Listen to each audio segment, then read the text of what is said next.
The courtroom erupted in laughter as the judge mocked the black teen standing before him. But within moments, the entire room fell silent when the teen revealed his true identity. The courtroom was filled with murmurs as people settled into their seats. The air was thick with judgment, the kind that did not need to be spoken out loud. It was felt in the way eyes lingered, in the subtle smirks exchanged between strangers. At the center of it all stood a young black teen, no older than 17, his hands gripping the edges of his too-big suit jacket. Ew. It was borrowed. Anyone could see that. The sleeves extended past his wrists, the shoulders drooped slightly, and the fabric looked stiff, as if it had been pulled from the back of someone's closet just for this occasion. As he stepped forward, his shoes let out a faint squeak against the polished floor, a sound that echoed through the silent courtroom. He swallowed hard, his Adam's apple bobbing as he glanced up at the judge sitting high above him. The man's expression was unreadable for a moment, then slowly twisted into something close to amusement. The judge leaned forward, resting his elbows on the desk as he examined the teen from head to toe. "Oh well, he said, shaking his head slightly. "And what do we have here? What do we have here?" His voice carried a tone that made the people in the room exchange knowing glances. A few quiet chuckles rippled through the audience. The prosecutor smirked, arms crossed over his chest, already looking bored. The bailiff, standing by the door, gave a small shake of his head, as if he had seen this too many times before. The teen inhaled deeply and lifted his chin, but it was clear that confidence did not come naturally to him. His fingers fidgeted at his sides, betraying the nervous energy coursing through him. The judge let out a dramatic sigh. "Let me guess," he said, tapping his fingers against the wooden bench. "No lawyer, no real case, and a whole lot of wasted time. More laughter, louder this time." The teen's lips parted slightly, as if he wanted to say something, but he hesitated. His eyes darted around the room, taking in the faces staring back at him. Some were openly entertained, others indifferent. Not one looked like they believed he belonged there in any capacity other than as a defendant. "Boy," the judge continued, shaking his head, "I do not know what you think you are doing here, but this is a courtroom, not a talent show. We deal with real cases, real lawyers, real arguments. This is not some place for a kid to come and play pretend." The teen remained silent, his jaw tightening slightly. "You sure you are in the right place?" the judge added, raising an eyebrow. Another wave of laughter. The teen finally took a deep breath and squared his shoulders. Shoulders. He did not return the judge's mocking tone. He did not laugh along with the others. Instead, he did something that made the entire courtroom pause. He smiled. It was small at first, barely there, but then it grew. A slow, knowing curve of his lips that sent an uneasy ripple through the audience. The judge's amusement faltered for just a second. He narrowed his eyes at the teen, something about that expression unsettling him. And then, with a voice steady and deliberate, the teen finally spoke. "Your Honor," he said, his words cutting through the noise like a blade, "I think you are the one who is mistaken about why I am here." The courtroom fell silent. The moment the young black teen stood before the judge, the entire courtroom fell into an uneasy silence. Dressed in a simple, well-ironed shirt and slacks, he looked vastly different from the polished attorneys and officials surrounding him. His youthful face carried an air of quiet determination, but that did not stop the judge from making a snap judgment. The judge, an older man with silver hair and sharp eyes, adjusted his glasses and peered down at the teen with barely concealed amusement. He leaned back in his chair and sighed dramatically, tapping his gavel lightly against the bench. Well, what do we have here?" he mused, flipping through the file in front of him. "A self-represented defendant, a child trying to play lawyer? His voice dripped with mockery, and a few snickers erupted from the audience. The teen lifted his chin slightly but remained silent. His expression did not waver. The judge smirked. "Tell me, boy, do you even understand what you are up against? This is not some high school debate club. Hi, this is a court of law. You cannot just walk in here, throw around a few fancy words, and expect to be taken seriously." The snickers in the courtroom grew louder. A few members of the audience whispered among themselves, some shaking their heads in disbelief. The attorneys on the opposing side exchanged smug glances, clearly amused at the judge's words. "Your Honor," the teen finally spoke, his voice steady but respectful. "I understand exactly what I am up against." The judge let out a chuckle. "Oh, do you? Do you really?" Do you really? Because from where I am sitting, this looks like nothing more than a joke." He turned to the prosecution's attorney, a middle-aged man in a sharp navy suit. "Mr. Carter, I assume you were prepared to make quick work of this." Mr. Carter smirked, adjusting his tie. "Absolutely, Your Honor. I will try to go easy on the boy, but I make no promises." Laughter rippled through the audience again. With his hands resting on the table before him, he did not react to the jeers, nor did he look at the judge with anger. He simply waited. The judge shook his head in disbelief. "This is truly a waste of the court's time. Do you even have any legal training? Have you ever stepped foot in a law school?" The teen's lips parted as if to answer, but before he could speak, the judge waved his hand dismissively. "So, never mind. I do not even want to hear whatever excuse you have prepared. This is absurd." The courtroom erupted in laughter once again, some people openly pointing at the teen as they whispered among themselves. "Does he even know how to file a motion?"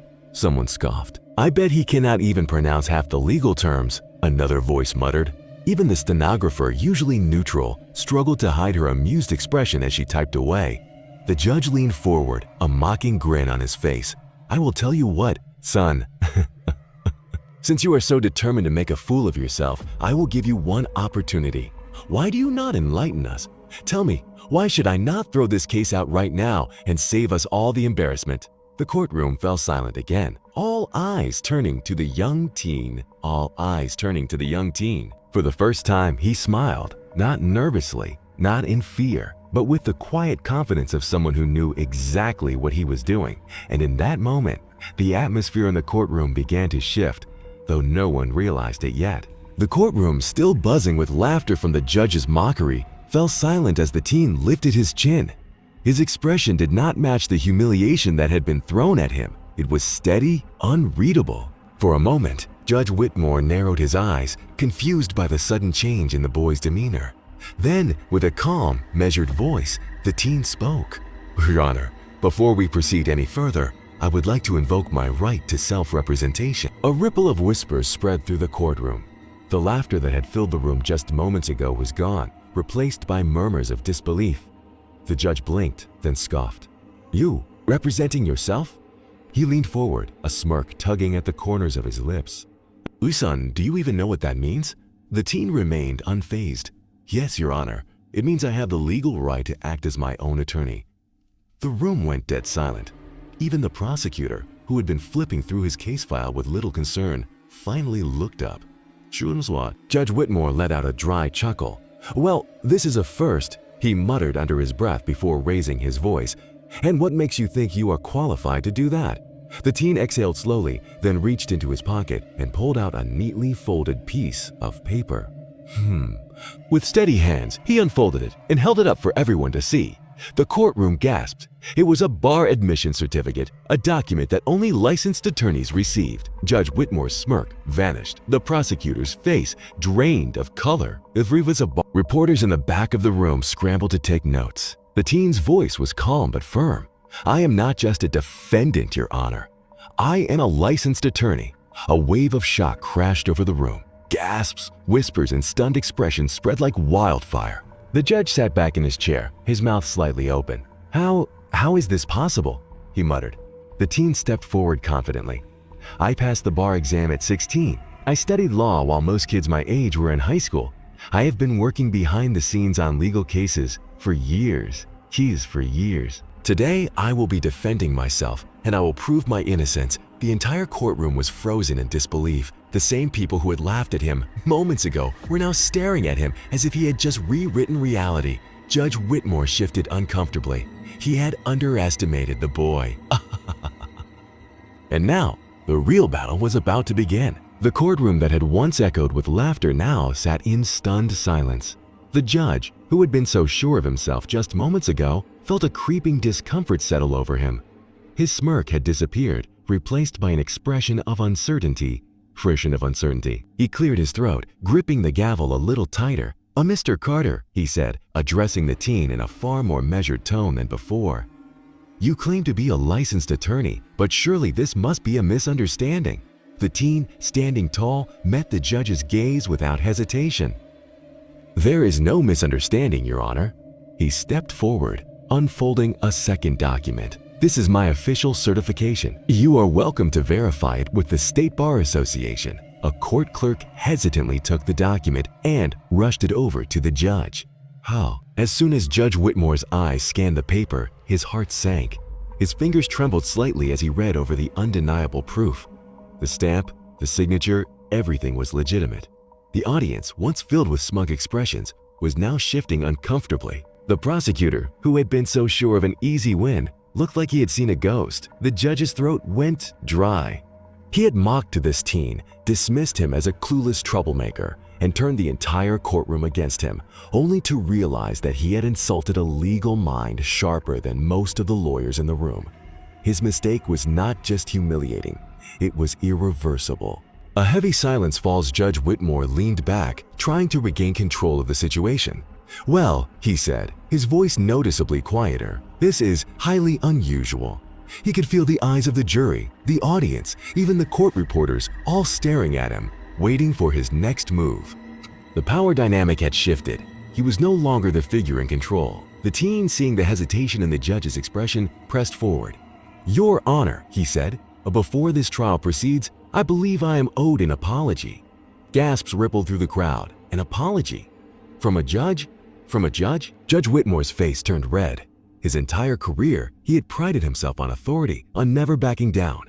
And yet, in this moment, he had no choice. He hesitated, glancing at the document once more. He had publicly humiliated this young man. He had allowed the courtroom to turn against him, and he had done it all while being completely wrong. He exhaled slowly, then looked directly at the teen.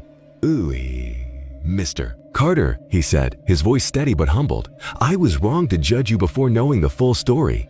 I let my assumptions cloud my judgment, and for that, I sincerely apologize." The courtroom was frozen. No one had expected this. The teen gave a small nod. "Apology accepted, Your Honor." "Now, shall we begin?" Judge Whitmore, still shaken, straightened his robe and cleared his throat. "Proceed," he said, though the authority in his voice was no longer as strong as before. And for the first time in his long career, Judge Whitmore felt something he had never experienced in his own courtroom. Regret. Regret. The courtroom remained frozen in silence. No one had expected the trial to take such a dramatic turn. The judge, once so confident in his authority, now sat humbled, his face betraying the weight of his regret. The audience, which had laughed at the young black teen only moments ago, now stared at him with a mix of shock, admiration, and even guilt. The teen, standing tall and composed, took a deep breath before speaking. "Your Honor," he said, his voice calm but commanding, "this case was never just about me. It was about something far greater. It was about the way people like me, young, black, underestimated, are treated the moment we step into a room like this." He scanned the courtroom, his sharp eyes meeting those of the jurors, the prosecutors, the spectators. "The spectators, you saw me walk in here and you assumed I was just another kid in trouble. You laughed. You judged me before I had even spoken a word. And why? Because of how I look? Because of how I look? Because of my age?" Some of the audience members shifted uncomfortably. They had all played a part in this humiliation. The teen's voice remained steady. "But today, I proved something. I proved that intelligence, strength, and dignity are not determined by appearance. That the value of a person cannot be measured by the assumptions others make about them." The judge swallowed hard. Every word struck him like a hammer. He had spent decades on the bench, believing himself to be fair, to be wise. But today, he had been taught a lesson he would never forget. Whoa, and you would never forget. The teen continued. "Your Honor, I accept your apology. But apologies are just words. What truly matters is change. The next time someone walks into this courtroom, someone who does not fit your expectations, I hope you will take a moment to truly see them before making a judgment." A deep silence hung in the air. The judge, who had always commanded the room, now felt like a student being taught by the very person he had ridiculed. Finally, Judge Whitmore spoke, his voice quieter than before. "You are right," he admitted. "I was wrong, and I will not forget this lesson." The gavel came down, but this time, it was not a symbol of power. It was a symbol of change. As the teen walked out of the courtroom, his head held high, he was no longer just a defendant. He was a symbol of resilience, of intelligence, of defying expectations. Oh, and as the judge watched him go, he knew one thing for certain. This young man had not just won a case, he had changed the system.